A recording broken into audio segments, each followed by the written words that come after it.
Olá, seja muito bem-vindo. Mais uma vez, é muito bom estar em sua companhia. Nós estamos ao vivo, agora são 13 horas e 20 minutos pelo horário de Brasília. Eu sou o Kleber Werneck e a partir de agora você confere comigo as notícias do Brasil e do mundo nesta edição de sábado. E hoje acontece a Operação Limpa Brasil, uma ação para tirar lixo das ruas de várias cidades brasileiras. Em São Paulo, o local escolhido foi a Avenida Paulista e o trabalho lá contou com a participação de voluntários da Fundação Internacional de Comunicação, a FIC, que é o braço social da Igreja Internacional da Graça de Deus. E o nosso repórter, o Fernando Jesus, está lá no local onde aconteceu essa ação e vai trazer para a gente as informações. Boa tarde, Fernando.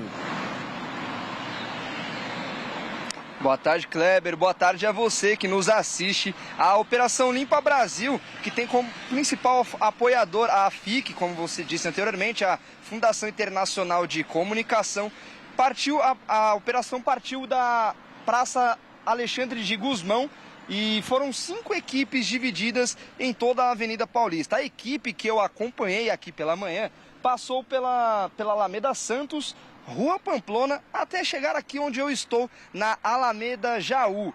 E todos os integrantes das equipes já foram embora, afinal a operação já acabou, mas podemos ver que foi um trabalho bem feito. A Alameda Jaú, onde eu estou aqui, podemos ver que está bem limpa, não tem nenhum resíduo de plástico, papelão ou até mesmo bitucas de cigarro, que foram muitas bitucas recolhidas pelas equipes. É normal a gente ver algumas folhas de árvores, afinal temos bastante árvores aqui na região e conforme o vento vai batendo aqui no local, as folhas vão caindo, mas nenhum material que possa realmente impactar na poluição das ruas. Não podemos ver que não temos nenhum tipo de resíduo aqui nas ruas. E o pastor Alan, ele que é pastor da Igreja Internacional da Graça de Deus, ele esteve aqui porque ele é um dos principais líderes dessa ação e ele deu uma palavrinha pra gente e falou da quantidade de voluntários que esteve aqui na Operação Limpa Brasil. Vamos conferir. Nós tivemos uma média de 100 voluntários hoje que deram a volta aqui na Avenida Paulista. Nós dividimos em 5 grupos e desses 5 grupos nós conseguimos alcançar boa parte da Avenida Paulista. Tiramos aqui uma boa quantidade de lixo, de resíduos, coisas que vão ser recicladas, né? E que vão de alguma maneira influenciar no futuro também na nossa nação. E eu também conversei com a Maria Inês, ela que é uma das coordenadoras desse projeto Limpa Brasil. E no final da ação, nós reunimos a equipe e ela fez a pesagem de todo o material coletado. Desde plástico, as bitucas de cigarro, como eu disse anteriormente, papelão e até mesmo metais. E ela fez a pesagem de cada material. Vamos ver. A gente fez aquela triagem, né, que nós mostramos, eles separaram papelão, plástico. No total, eles trouxeram da limpeza, né, que eles fizeram, 27 quilos. Desses 27, eles trouxeram 10 de rejeito, que é aquele plástico que está sujo, já não dá para aproveitar, o vidro que está sujo não dá para aproveitar, está inteiro o vidro, mas ele está sujo, garrafa de plástico com coisa dentro que também não pode mais aproveitar.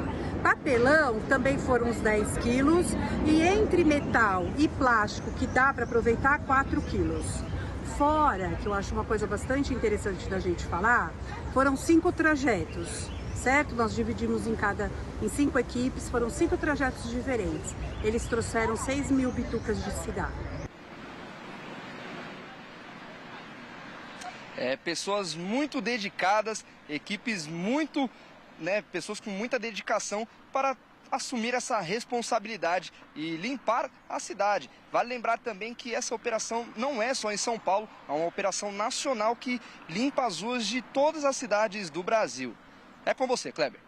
Tá certo, Fernando. Muito obrigado aí pelas informações e parabéns, né, para todas as pessoas que participaram voluntariamente desse trabalho, em especial também para a FIC, a Fundação Internacional de Comunicação, que, como eu disse, é o braço social da Igreja Internacional da Graça de Deus. Parabéns a todos. Bom, a gente muda de assunto agora para falar de notícias internacionais e informar, né, que subiu para 31 o número de pessoas mortas durante os ataques israelenses a Beirute. E essa foi a maior ofensiva desde o início da guerra na faixa de Gaza. Entre as vítimas estão 3 crianças e 7 mulheres. As mortes aconteceram em áreas no subúrbio de Beirute.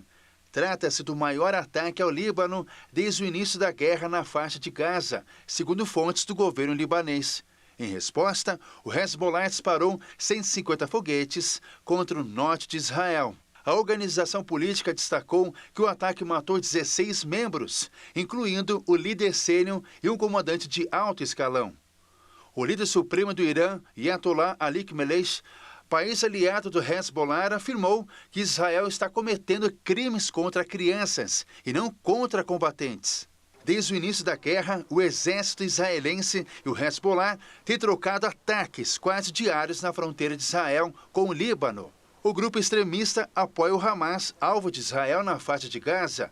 Ambos os grupos são financiados pelo Irã. O governo libanês diz que os ataques que levou à morte de crianças e mulheres mostrou que Israel não se importa com nenhuma questão humanitária, moral ou legal. O ministro da Defesa de Israel, Yoav Gallant, afirmou que as ações militares israelenses no Líbano continuarão até o objetivo final, que é o regresso seguro dos moradores do norte às suas casas. Olha, nós vamos falar mais sobre a tensão no Oriente Médio com um especialista agora. O nosso convidado é o professor Vladimir Feijó, ele que é especialista em relações internacionais. Boa tarde, professor Vladimir, seja muito bem-vindo. É sempre um grande prazer recebê-lo aqui no nosso jornal. Ei, Kleber, boa tarde. Obrigado pelo espaço e o convite. E, professor, esse conflito recente, é bom a gente lembrar um pouco do histórico. Lá no Oriente Médio, começou após um atentado do Hamas contra Israel. Estou falando desse conflito recente. Israel revidou, mas agora o inimigo de Israel é outro, o Hezbollah. Qual é o objetivo de Israel ao atacar o Líbano? E como você define essa fase do conflito no Oriente Médio?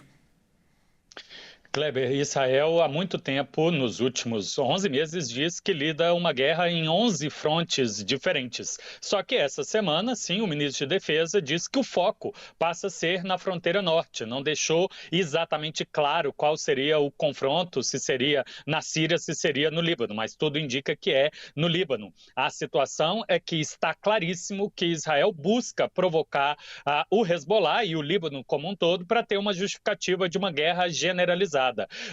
Nos canais internos dentro de Israel, há uma explicação e ontem no Conselho de Segurança a gente teve um relapso do que seria o interesse. O representante de Israel disse que pretende zerar a quantidade de população libanesa que esteja abaixo do rio Litani, ou seja, na fronteira de 0, eventualmente até 50 quilômetros. Então, para Israel se sentir seguro, ele não quer que tenha vizinho nenhum próximo à fronteira e talvez seja essa a pretensão do governo israelense nesse escalonar. Olha, informação importante essa que você acabou de trazer. E qual seria o poder de reação do Líbano, especialmente do Hezbollah? Qual o poder que esse exército tem para reagir aos ataques? Como você acredita que deve ser a resposta ao exército israelense? Por enquanto, eles têm sido muito comedidos, insistem em respostas a alvos militares na região de Israel, que está despovoada na fronteira norte, mas aqui ou acolá faz demonstrações de capacidade de atingir profundamente dentro do território de Israel. Caso haja uma guerra generalizada, o Hezbollah está preparado e deseja que ela seja lutada de início dentro do território do Líbano, porque preparou armadilhas, preparou o terreno para isso, mas também construiu túneis, permitindo que eles levem o conflito a Israel. Sem contar essa capacidade, que por enquanto é apenas suspeita, de lançamentos de milhares de mísseis por sequência de dias, talvez meses, fazendo com que sobrecarregue o sistema de defesa e, eventualmente, se for uma guerra generalizada, a população civil de Israel também sofra com o tipo de ataque que hoje a gente só vê a população libanesa sofrendo. Olha, e embora o Hezbollah esteja instalado no Líbano, o grupo depende muito financeiramente, de apoio do Irã. Qual deve ser o papel do Irã nesse conflito, professor? Esse financiamento do Irã provavelmente, Kleber, é mais informacional e compartilhar de informação e tecnologia. Não podemos esquecer que o Hezbollah é parte do governo do Líbano e administra parte do território. Porém, o Irã deixa claro que considera que uma série de grupos na Palestina, no Líbano, na Síria e no Iraque são a sua fronteira de defesa inicial. Portanto, eles querem que esses grupos tenham capacidade de intimidar Israel para evitar que Israel lute contra o Irã. E certamente, se esses grupos, qualquer um deles, Hezbollah ou o Hamas, esteja em perigo de ser eliminado, o Irã entraria diretamente com ataques como o que a gente viu em agosto, mesmo que aquele tenha sido coordenado, avisado para o impacto ser apenas de intimidação, é possível que eles lancem ataques para exatamente dar um sopro de chance de vida para esses grupos. E, professor, paralelo ao conflito externo, Israel também vive um momento conturbado na política interna. Recentes pesquisas, inclusive, apontam que 66% da população querem a saída do primeiro-ministro Benjamin Netanyahu. Essas campanhas militares também têm um objetivo político interno para o governo de Israel? Sim, Kleber, essa é uma conclusão quase que unânime entre os analistas, já que em um momento de perigo de existência ao Estado de Israel, a chance de qualquer moção de censura, voto para retirar o primeiro-ministro e convocar eleições antecipadas, é praticamente nula, fazendo com que as críticas fiquem, como tal, presentes, porém sem capacidade de mudar a realidade. Porém, eu chamo a atenção que essa população israelense, por mais que esteja descontente com o governo Netanyahu, não está descontente com a resposta às crises existenciais e estaria disposta a apoiar qualquer outro governo que continuaria com os conflitos. Qualquer apoio hoje, por exemplo, de cessar-fogo é apenas para libertar os reféns e depois obter a vitória geral e, portanto, imaginam que para reestabelecer a segurança não podem ter inimigo nenhum existindo em nenhum dos países, seja em Gaza, seja no Líbano. Para finalizar, professor, em alguns momentos aqui da entrevista, você usou a expressão guerra generalizada na região. Quais são as chances disso acontecer ou até mesmo é inevitável que isso aconteça? Qual a sua avaliação? Por enquanto, as partes em conflito que estão mais arriscando chamar outros é Israel. Os outros estão contendo a sua resposta, evitando, portanto, justificativa para uma guerra generalizada. Na política internacional, a gente tem que duvidar do interesse desse conflito. Por mais que os Estados Unidos pudessem ganhar com uma instabilidade na região, fragilizando a expansão do bloco anti-americano, especificamente os BRICS, eles estão em eleição. E em novembro, qualquer derrota a Israel seria prejudicial à candidatura da Kamala Harris, que é a candidatura de continuidade do Joe Biden. Afinal, ela também é vice-presidente dessa gestão. Tá certo, então. Nós acabamos de conversar com o professor Vladimir Feijó, que é especialista em relações internacionais. Professor, sempre é uma aula fazer uma entrevista com você. Muito obrigado mais uma vez por essa brilhante participação. Agradeço também, Kleber. Abraço, bom trabalho. Grande abraço. Olha só, a gente muda de assunto agora, para falar que o presidente Lula embarca hoje para Nova York, nos Estados Unidos, para participar da Assembleia Geral da ONU. E ele fará o discurso de abertura e falará sobre a guerra entre a Ucrânia e a Rússia, o conflito no Oriente Médio, que a gente acabou de ver, e também os efeitos climáticos. Vamos ver. Lula ficará nos Estados Unidos até a próxima quarta-feira. Integram a comitiva do presidente os ministros da Fazenda, Fernando Haddad, do Meio Ambiente, Marina Silva, da Gestão e Inovação em Serviços Públicos, Esther Dweck, da Ciência e Tecnologia, Luciana Santos, da Igualdade Racial, Aniele Franco, dos Povos Indígenas, Sonia Guajajara e da Controladoria Geral da União, Vinícius Carvalho. Um dos destaques da agenda de Lula é a articulação de uma proposta de paz para a guerra na Ucrânia, construída em parceria com o presidente chinês Xi Jinping. O presidente tem defendido uma resolução pacífica para o conflito e, recentemente, conversou com o presidente russo Vladimir Putin para alinhar detalhes dessa proposta.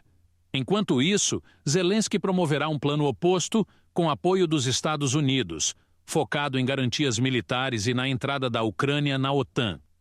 Com um papel de mediador e representante dos interesses pacíficos do Sul global, o presidente brasileiro reforçará a necessidade de cooperação internacional para enfrentar desafios como a fome, as mudanças climáticas e a desinformação digital. Lula busca consolidar o Brasil como líder global em tempos de intensificação dos conflitos e polarização mundial, especialmente no leste europeu e no Oriente Médio. No Rio de Janeiro, um ônibus de transporte público colidiu com o pilar de um viaduto na zona norte da cidade e mais de 60 pessoas ficaram feridas. O acidente aconteceu no elevado do gasômetro, ponto conhecido da cidade que fica no bairro São Cristóvão, na zona norte. O motorista do veículo ficou um pouco mais de 3 horas preso entre as ferragens. As informações são de que ele estava lúcido, porém com algumas fraturas nas pernas, e foi levado para o Hospital Municipal Souza Aguiar. O Corpo de Bombeiros confirmou que ao menos 5 passageiros estão em estado de saúde grave e mais de 20 pessoas foram levadas ao hospital. O acidente ocorreu por volta das 6 horas da manhã e os bombeiros ficaram até as 9 horas para resgatar todos os envolvidos. A Defesa Civil Municipal vai fazer uma vistoria do pilar para analisar se o impacto pode prejudicar a estrutura do elevado do gasômetro. E o Centro de Operações Rio, o COR, orienta que os motoristas evitem a região. Olha, e um outro ônibus, só que de turismo, que transportava o time de futebol americano do Coritiba, tombou nesta manhã na Serra das Araras, em Piraí, no sul do Rio de Janeiro. E de acordo com a concessionária que administra a rodovia Presidente Dutra, o acidente ocorreu por volta das 10 horas da manhã, no quilômetro 225, deixando 3 mortos. Ao todo, o ônibus levava 45 passageiros. Dos resgatados com vida, 13 ficaram feridos, 7 com ferimentos leves, 4 com ferimentos moderados e 1 com ferimentos graves. 4 pessoas foram levadas para o Hospital Geral de Nova Iguaçu, na Baixada Fluminense, e 2 para o Hospital São João Batista, em Volta Redonda. O ônibus com os jogadores do time de Curitiba estava a caminho do Rio de Janeiro, onde enfrentaria o Flamengo Imperadores pelo Brasileirão de Futebol Americano. E olha só, faltam 15 dias para as eleições municipais 2024. E a partir de hoje, os candidatos a prefeito e a vereador não podem mais ser presos, a não ser que isso aconteça em flagrante. A medida vale até o dia 8 de outubro. Vamos ver. O objetivo da medida é garantir o equilíbrio da disputa eleitoral e que os candidatos realizem suas campanhas, além de prevenir que as prisões sejam uma espécie de estratégia para prejudicar ou então afastar um candidato da disputa. A lei também define que, havendo detenção de um candidato, ele será levado à presença de um juiz. E se esse juiz determinar que o procedimento foi ilegal, a medida será cancelada e a autoridade que o prendeu pode ser responsabilizada. Os candidatos a prefeito e vereador só podem ser presos em caso de crimes em flagrante. A restrição vale até o dia 8 de outubro, 2 dias após o término do primeiro turno. No segundo turno, a medida começa no dia 12 e termina dia 19 de outubro. Nas eleições municipais deste ano, 15.500 candidatos vão disputar a prefeitura em todo o país e 431.800 concorrem a vagas nas câmaras municipais do Brasil. Olha que notícia interessante. Um selo histórico foi encontrado por pesquisadores em Israel. E, segundo estudiosos, o objeto pertencia a um dos guerreiros do rei Davi. Olha só que legal. E pode ser aí, né, mais uma comprovação de que as histórias da Bíblia são verdadeiras. Vamos conferir. Pesquisadores em Israel encontraram o selo de cerca de 2.700 anos, que pode ser uma evidência histórica de um dos guerreiros do rei Davi citado na Bíblia. A relíquia traz uma inscrição em hebraico da era paleolítica, oferecendo pistas sobre a identidade do guerreiro. O selo, gravado dos 2 lados, era utilizado para assinar documentos. Isso é comprovado pelo desenho de uma figura mítica. De acordo com a história, o objeto foi encomendado por Roshael, um alto oficial do reino de Judá, para seu filho Joézer ou Joézer, que provavelmente herdou o selo depois da morte do pai. Na Bíblia, no primeiro livro de Crônicas, capítulo 12, nos versículos do 1 ao 7, o nome do filho é mencionado entre os guerreiros que se uniram a Davi durante a sua fuga. O texto também descreve que esses homens eram especialistas em combate e que contribuíram para a ascensão ao trono de Davi. Essa descoberta oferece novas perspectivas sobre a história bíblica e a autenticidade dos relatos de guerreiros que lutaram ao lado do famoso rei de Israel. Olha, para falar mais sobre esse assunto, nós vamos conversar também com um especialista. O nosso convidado é o historiador Sérgio Micael. Boa tarde, Sérgio. Seja muito bem-vindo. É um grande prazer recebê-lo no nosso jornal. Olá, boa tarde, Kleber. É uma alegria estar aqui discutindo a respeito de arqueologia, história da Bíblia. E esta inscrição, ela nos apresenta um documento muito importante para entender os relatos bíblicos. Legal, Sérgio. Então, agora com o seu olhar, técnico, científico, eu queria saber o que te chamou a atenção nessa descoberta e quais os detalhes desse selo aí são importantes. Qual é o valor histórico desse objeto, Sérgio? Então, este selo, ele é muito importante porque ele traz uma inscrição. Geralmente, as descobertas arqueológicas, e inclusive o local que foi descoberta este documento, este selo, é conhecido como os limites da cidade de Davi no Antigo Testamento. Geralmente encontram-se fragmentos cerâmicos, vasos, itens do cotidiano. Inscrições são descobertas raras deste período. E quando nós lemos a inscrição deste nome que é mencionado na Bíblia, nós podemos entender que, de fato, o personagem que é mencionado na Bíblia, ele existiu. Então, isso aponta para a veracidade das Escrituras e, de fato, nos ajuda a entender um pouco também sobre o reino de Davi. A Bíblia descreve como um grande reino, né?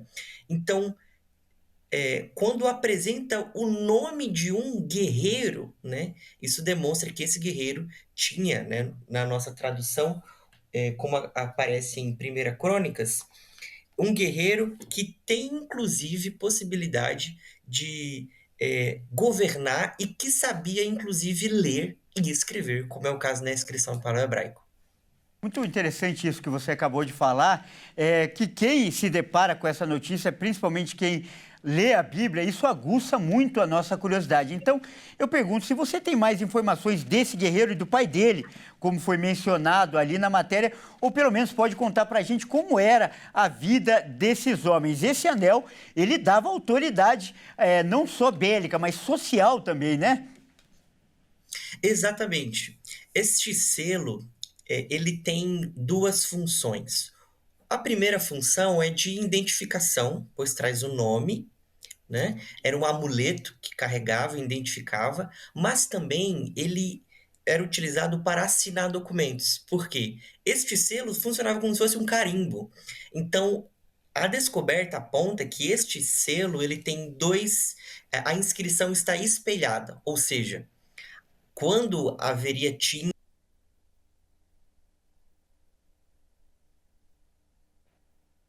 Acho que nós perdemos aí o contato com o nosso entrevistado. Daqui a pouco a gente tenta aí retomar para falar dessa história tão interessante, como eu disse. Agora vamos trazer então para você um serviço aí de utilidade pública, já que a Receita Federal abre nesta segunda-feira a consulta ao 5º e último lote de restituição do imposto de renda. E ao todo, mais de 511 milhões de contribuintes devem ser contemplados. Vamos ver. O lote, que também inclui restituições residuais de exercícios anteriores, deve pagar ao todo mais de R$1 bilhão. Os pagamentos serão feitos a partir de 30 de setembro. Segundo a Receita Federal, mais de 86 mil contribuintes domiciliados no Rio Grande do Sul foram priorizados e vão receber suas restituições neste lote, devido ao estado de calamidade decretado no estado. Para fazer a consulta, o contribuinte deve acessar a página da Receita na internet e clicar na opção Meu Imposto de Renda ao realizar a consulta. O contribuinte também poderá saber se há alguma pendência em sua declaração que impeça o pagamento da restituição. Ou seja, se ele caiu na chamada malha fina. Para saber se está na malha fina, os contribuintes também podem acessar o extrato do Imposto de Renda no site da Receita Federal no chamado ECAC, o Centro Virtual de Atendimento.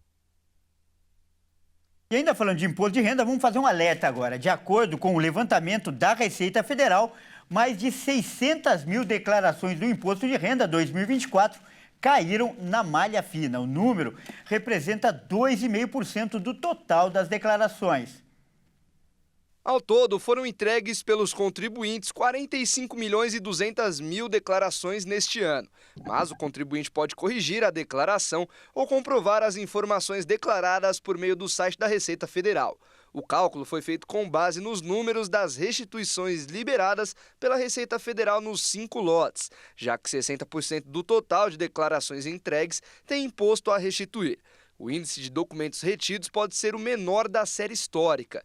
Nesta semana foi aberta a consulta ao 5º e último lote de restituição.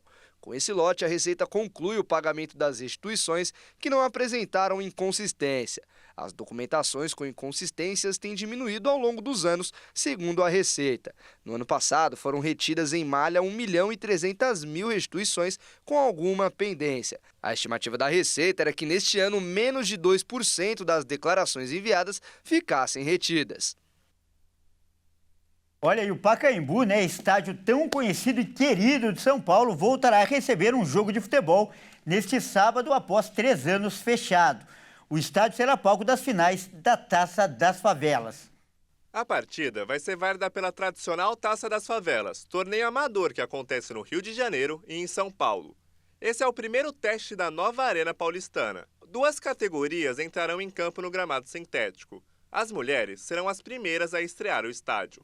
A Seleção Tiradentes da Zona Leste da capital e a favela São Rafael de Guarulhos disputam o troféu Alaide Maria da Conceição, às 2h da tarde. Depois, na decisão masculina, a favela Erundina da Zona Sul enfrentará o Jardim Santo André da Zona Leste pelo troféu Nivaldo Barreto, às 3h50 da tarde. Para este sábado, o público máximo será de 12 mil torcedores, metade da capacidade prometida após o fim da obra, que é de cerca de 25 mil pessoas. A entrada é gratuita e os portões serão abertos ao meio-dia. Essa é uma ótima oportunidade do paulistano matar a saudade do Pacaembu. E amanhã será o Dia da Árvore, a data comemorada em todo o território nacional e tem como objetivo conscientizar as pessoas sobre a importância das riquezas naturais. Vamos ver. Beleza que encanta. Cores variadas compõem o cenário onde elas, as árvores, são as estrelas principais. Entre elas o ipê amarelo, árvore símbolo nacional, e que em Dourados é tão bem representada. Além dos outros tons facilmente encontrados pelas ruas, mas não apenas a beleza.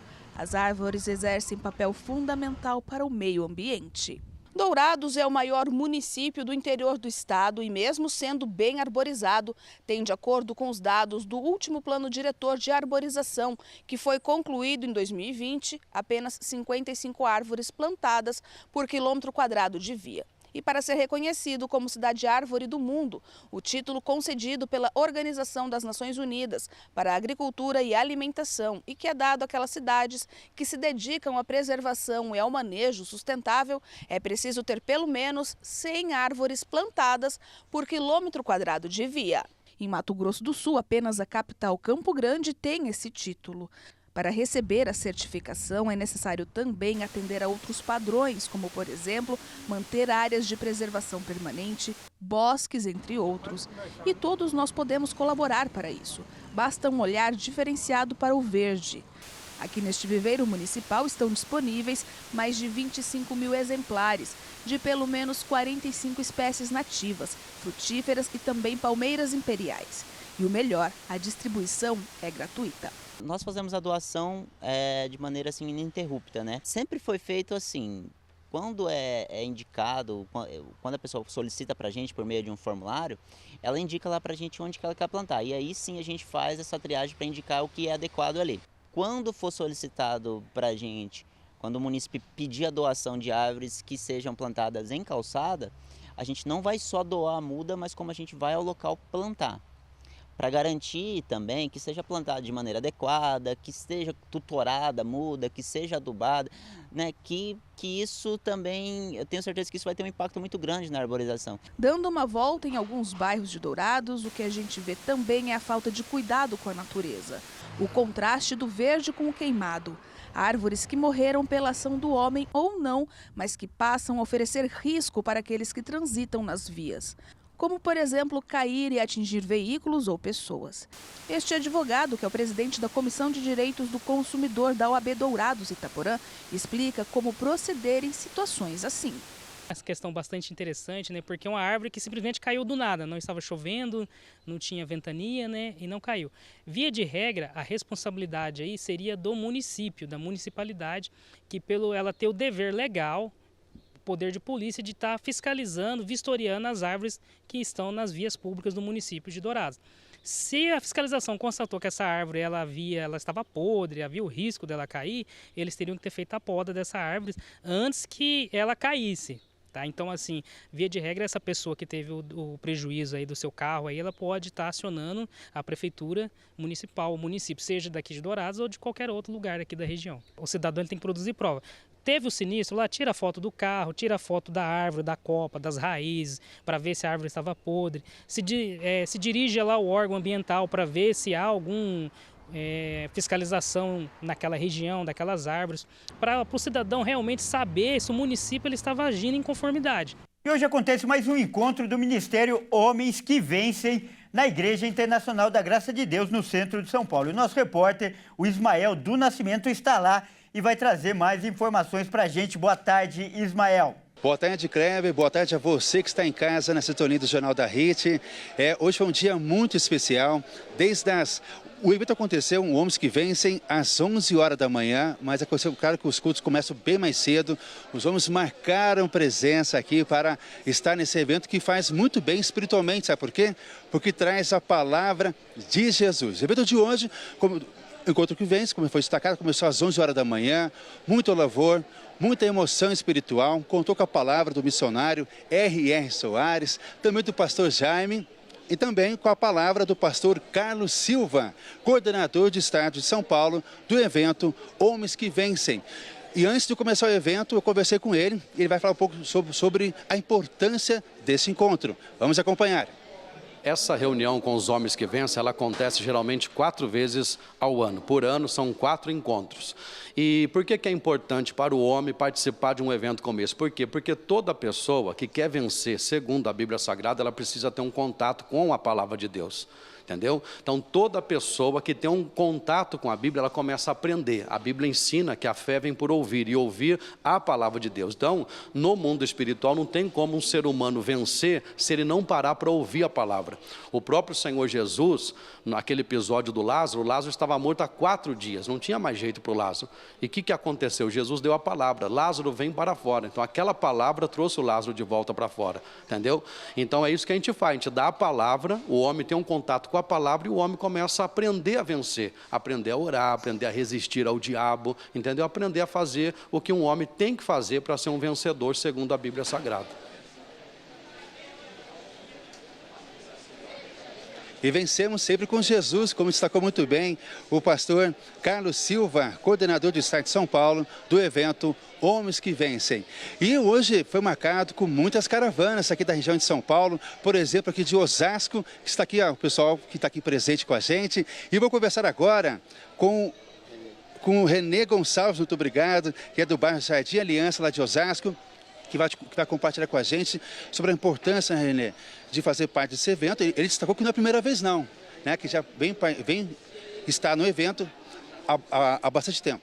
Isso, e aqui, né, já foi uma honra poder participar, né, juntamente com todos os pastores, irmãos, obreiros aqui desse evento, né? E assim, e para você que é pai, que é filho, que é irmão, é muito importante. Você que é um homem que quer vencer na sua família, você que é um homem que quer vencer, né, nos seus negócios também. Eu sou também empreendedor, tá? Tenho o meu próprio negócio. E assim, e aqui é bom este culto porque tem palavras inspiradas por Deus que nos incentiva a crescer, né? Aí sempre para frente, tomando posse daquilo que Deus falou que é nosso direito, né? Tomar posse da bênção, né? Tem aquele livro do missionário e eu dou um conselho para você que é pai, para você que é filho, que é irmão e que quer vencer, que quer prosperar, participe dessas reuniões. A partir do momento que eu comecei a participar dessas reuniões, né? A mente da gente expande e a gente começa a colocar em prática aquilo que a palavra de Deus diz, não só, né, a Bíblia, mas para a nossa vida secular aqui também, né?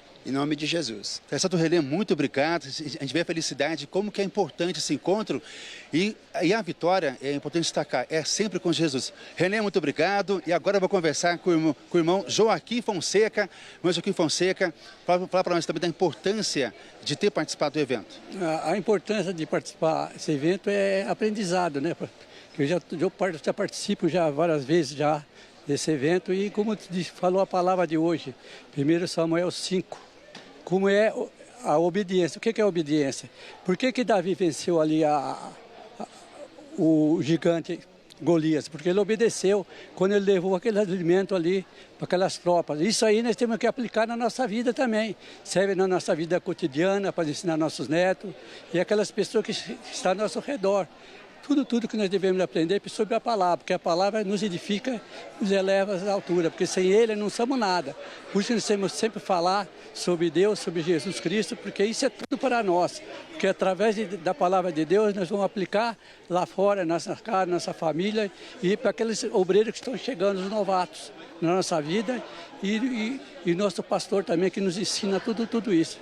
Por isso eu agradeço não só estar aqui participando desse evento, mas como isso é um negócio glorificante e honroso para nos ensinar. Todas aquelas pessoas venham, irmãos, venham para participar também desse evento, que esse evento vai ser muito gratificante e vocês vão aprender muita coisa sobre a palavra de Deus. Amém, irmãos? Amém, amém. Joaquim, muito obrigado. O tempo passa muito rápido, mas muito obrigado pela atenção. Vão com Deus, vão para casa, vamos voltar para a região de Osasco. O tema desse encontro foi... Aqui é importante compartilhar, Kleber, a obediência nos leva ao lugar certo, como está muito bem o Joaquim. Na semana que vem você confere a matéria completa, a reportagem sobre esse evento. Fico por aqui e até a próxima. Um abraço, Kleber. Muito obrigado, Ismael. Bom, é isso aí. Essa edição fica por aqui. Eu agradeço demais a sua companhia. Grande abraço e até mais.